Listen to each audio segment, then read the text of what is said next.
Welcome back. So a couple weeks ago, we started talking about hip pain, and I mentioned the word impingement. So impingement is when two tissues are butting up against each other and rubbing up against each other or pinching. This creates friction, it creates inflammation and swelling as well as pain. Now in the hip joint, there's two main types of impingement out there, cam impingement and pincer impingement.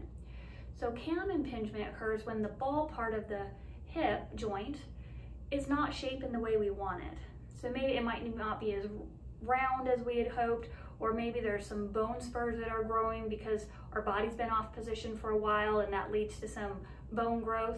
So that's called cam impingement. And so when the bony head is not smooth, it can hit against tissues or the acetabulum and cause pain. The other type of impingement called pincer impingement is when the socket part could be too deep or there's maybe some growth on the very end of that socket, and so when the ball is in the socket, the acetabulum or the outgrowth hits that ball, and so it creates some, again, impingement.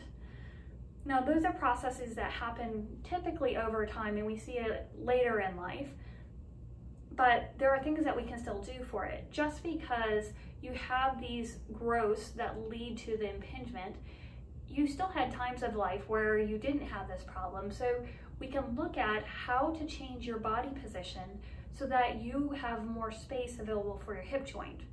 So remember when I was talking about if your rib cage is high, your pelvis tips forward. Well, that alone, just by changing your body position, that can either decrease or increase space for your hip joint.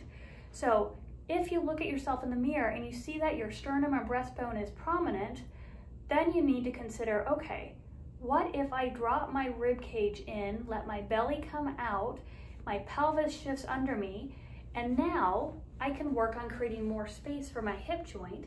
And with my pelvis back in neutral, I start learning how to use my muscles differently because my muscles can relax in my low back, and I can start to learn how to activate certain inner thigh and glute muscles instead of overusing my hip flexor muscles.